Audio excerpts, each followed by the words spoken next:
Are you writing a well-sourced genealogy that you want to publish into a book? You're probably asking yourself, how do I cite my sources in my story?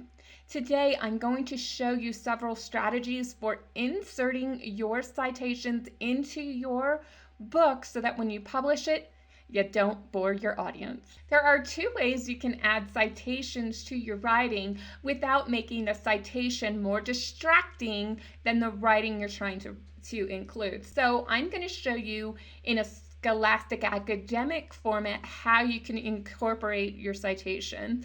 The first incorporation is just add a notation at the end of a sentence. After their marriage, Geraldine, I highlighted her name so you can see where I follow along on screen. Geraldine and Russell Wilson do not appear in the 1940 and 1930 census records. And then you see this little citation at the end. It's not really cluttering up the story. You're drawn into what I have to say.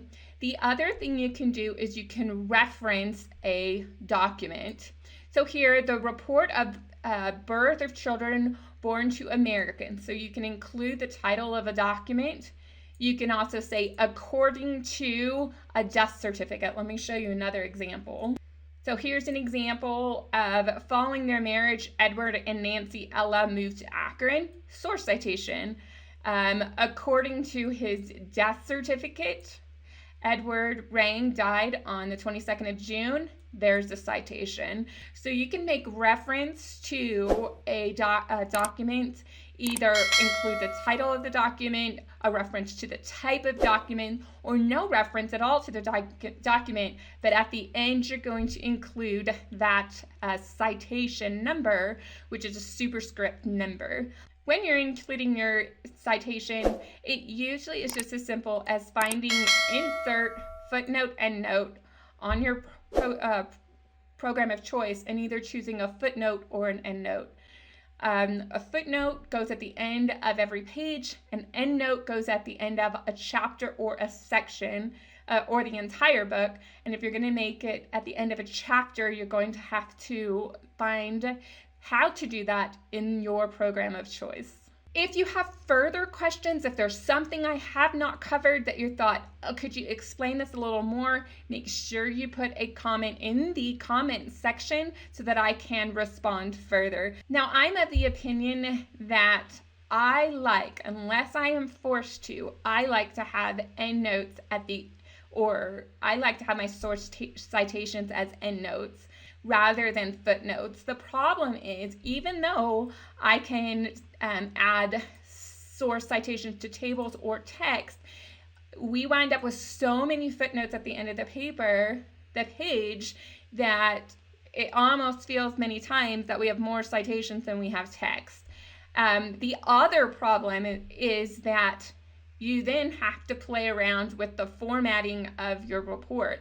I cannot stand, and this comes from my journalism and my desktop publishing of news magazines, I can't stand when a table splits a page. So this is page 2. You can see this is the beginning of page 3. This table was included at the end of the page. You can't move it up because then it doesn't make any sense. The table needs to go right here. So now you have to create a page break in order to get all of these citations. Once you do that, everything now has to be shifted.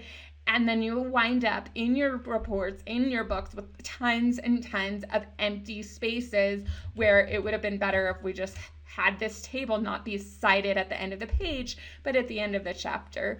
That's my personal preference. But again, if you're doing AG or CG certification or some other type of journal, you might have to be forced to deal with the ugliness. This is a 6x9 book.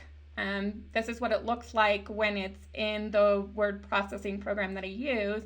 You can see these little gray marks are citations. They're barely going to be there to disrupt somebody's reading experience. Notice what we're going to focus on. We're going to focus on text, and we're going to focus on images. The footnotes are only extra bits of detail that you want to call your reader's attention to. And then when we get to the end of that chapter, then we're going to see all of the sources in one place. The other advantage of this is that you can cross-reference the same number.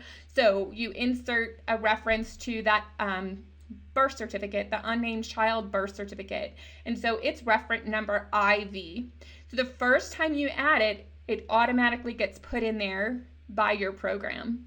And then in your Word, Microsoft Word, or in Open Office, you can do an insert cross-reference, and it will just go straight back to that 4 every time. So it's pretty handy that you can keep reusing numbers in a section without having to keep putting your citations in. If you want more tips and tricks on how to write your family histories, be sure to check this playlist right up here. And if you're ready for something new, check out our latest video right here. I am of the fan